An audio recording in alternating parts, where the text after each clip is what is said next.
The most impactful thing that we can give to our children is not an item, it's ourselves. Meaning, give your child experiences with you. As opposed to giving them some sort of toy or some sort of specific present each night, give them time with you doing something. Because think about it, that is building the relationship. You're making memories together, and it will be so much more impactful than any gift you can possibly give them. And it's so much more valuable. Research has shown that family time and experiences are linked to fewer behavioral problems in children, a stronger sense of identity, and a sense of security for children.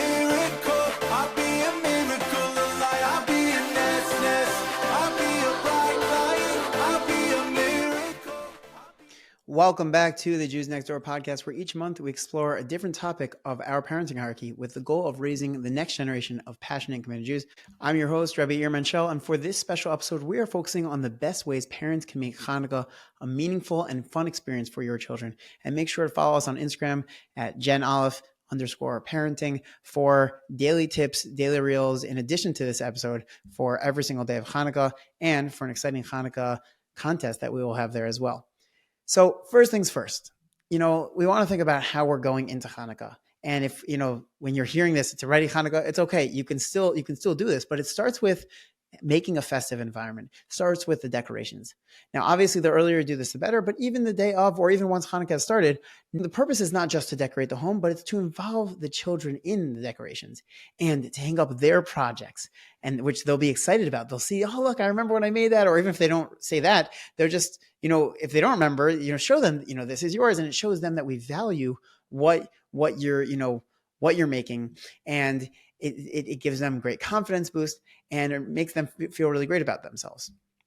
Another thing you can do is to actually build a family menorah, right? You can literally design a menorah. You can go to Home Depot, you can go to Lowe's, and something that I had the pleasure of doing this with my son this year, and it was so fun. He drew it out. He knew exactly what he wanted. We went to the store, and he told the guy exactly what he wanted. We got wood together, we built it, we got PVC pipes and everything. And the more that the child is involved in this, the more excitement that it builds. So that's huge.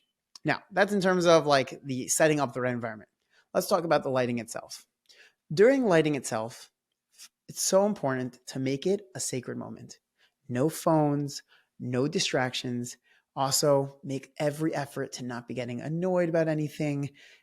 This is like really like kadosh, kadosh kadoshim. Like really, this is really, really sacred.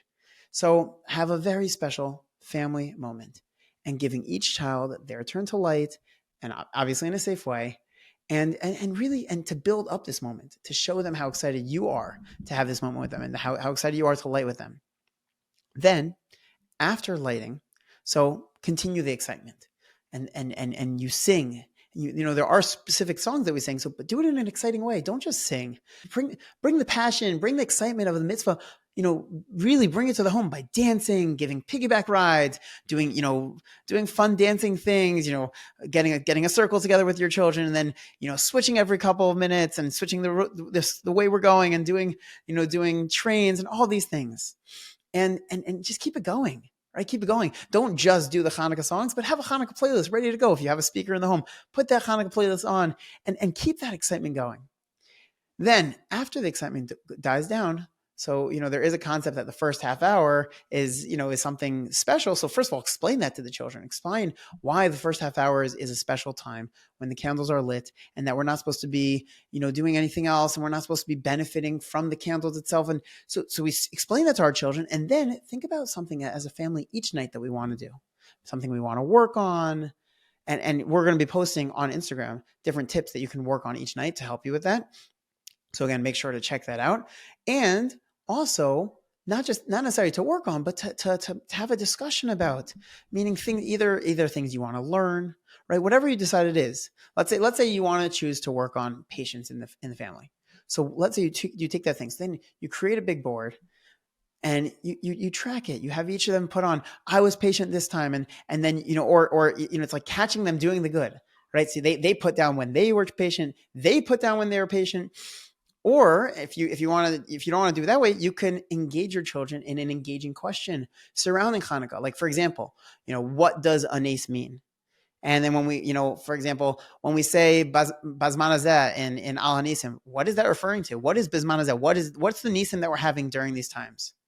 And then ask them, what nace have you witnessed in your lives? Have the children. And if they can't think of any, so you can point out things to them. You can point out even just simply how nature is a nace, and to think about that with them, and to really have an engaging conversation with them.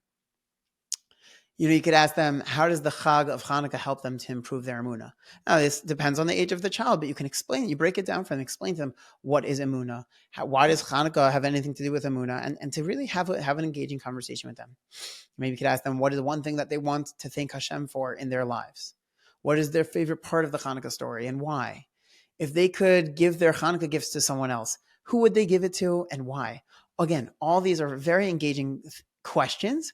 Or you can simply use it as a time to learn. You could take out a specific thing. You could do a Mishnah a day. You can learn a halacha about Hanukkah a day. You can take out the Kitzur Shulchan Aruch. You can learn about the Hanukkah story, depending on the age of your child. Or you can teach them about the Hanukkah story and to give them different components each day. And again, make it as engaging as possible. Ask them questions. Get them engaged in the learning. Not just you telling them. It's not just like a lecture, but to really learn with them. Following the learning, we know that, Hanukkah is a time that many, many parents give gifts. So first of all, gifts are a great thing. Have nothing wrong with gifts. Gifts are great for building the excitement. And we also, with that being said, that they're great for being, for building the excitement. We also have to be careful about the gifting experience. Firstly, what do I mean by the gifting experience?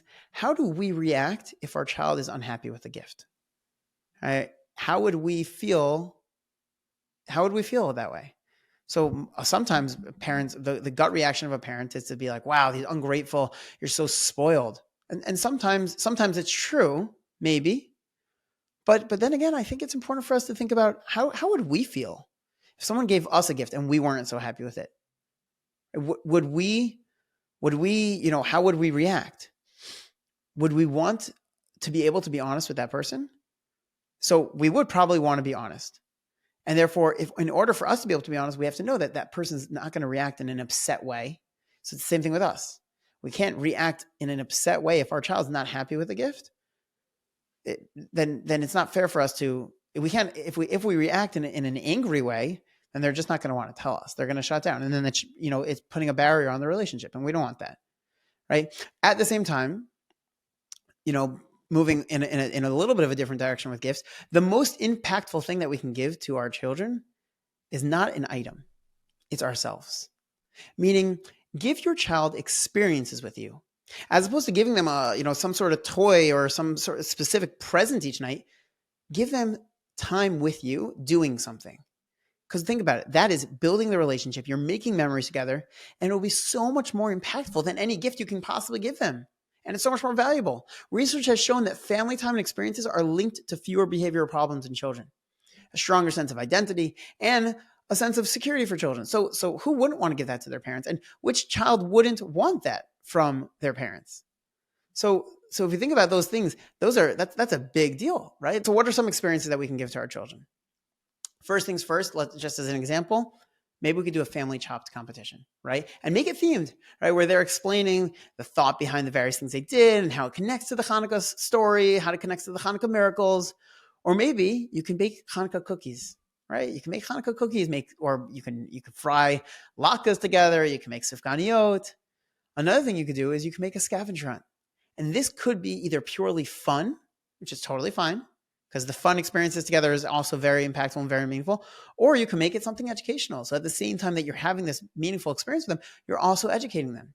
And another example of an educational type of thing that we can do with them is, let's say, like Hanukkah headbands or like Hanukkah Guess Who, right? So these are ways to like really engage them in a serious way. Another thing you could do is to play memory. Right. So, for example, like you take 9x13 pans. Maybe you've seen this before, like, Olympics from Peas, Love, and Carrots, where you put prizes under 9x13. But let's take it one step further. Since they only win when they find two of them, maybe take it one step further, where part of the game is for them to choose someone else they want to give the gift to. Right. Think about that. It's powerful. It's powerful to think that you're creating a giving experience for them as well. Another thing you could do, another type of experience that you could do with your children is to do minute to win it type Hanukkah type activities, like Speedy Peely, like who can peel a potato first, dreidel stacking, a blackout scavenger hunt where the kids are using the light of the menorah, even though after the time, or like with a flashlight to go on a scavenger hunt. You give them a whole list of items that they need to find in the home, and they have to collect them all. You could do something you could spin, something green, different things. You can create your own, or you can look online for a scavenger hunt. You can find a ton of them, and it's going to be so engaging and so fun for the kids. The more you make them explain the connection of the item to Hanukkah, the more in certain ways it's going to be that experiential education, which is going to be so remembered by them for really forever. You could do the great big gelt hunt or a dreidel hunt, hide dreidels around the house, hide chocolate coins around the house, or hide like fake gold coins around the house. These are great ways to really engage the children. Now, if you are giving gifts, some ways to make the gift meaning the gift giving more meaningful is, number one thing you could do is you could have have siblings give their siblings a present. Right? So one thing you could do is you could literally sit with them and research with each of them before to really think about what would their sibling want, which is such a beautiful thing, getting them to really think about what would my sibling like, and then showing your sibling so well, and it helps build sensitivity and thoughtfulness towards others and towards the others in the family, and really building a more cohesive unit as a family. So that's beautiful. Another thing you could do is you could give each child 2 presents, one that they get to keep and the other one that they have to donate or they have to give to someone else. These are just small little things that we could do, but really have a tremendously huge impact. There are so many collections right now for children in Israel in need. So great, we can teach them about feeling the pain of others and really connecting with what others are going through.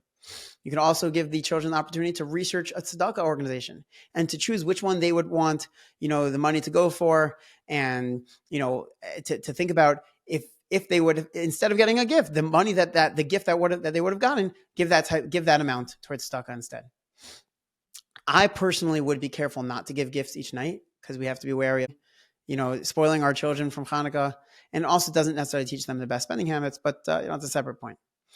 To end off talking about parties, especially this year, our parties should be a little bit different. Of course, we should definitely still get together, but I think with everything going on in Israel, we should try to add a little bit more of a serious component to it. So maybe adding an educational component using any of the games that I mentioned before. That way, it's not just about getting together and food, right? In general, we should try to make it more educational, and it's an especially opportune time to start this with the situation in Israel. So I hope you have found these tips to be helpful. It's a brief episode just to give you some very, very quick tips that you can use to help make your children's Hanukkah more impactful, more meaningful, more of a family unit, and really, really just bring Hanukkah. Hanukkah is such a special, special time. And if we really bring it, our children are going to feel it. So I hope you enjoy. Hope you'll find this useful. Let us know. Let us know on Instagram. Let us know by reaching out on genoff.org. Email us there. And make sure you subscribe to the podcast, and make sure you follow us on Instagram and Twitter, and have a Chanukah Chag Sameach.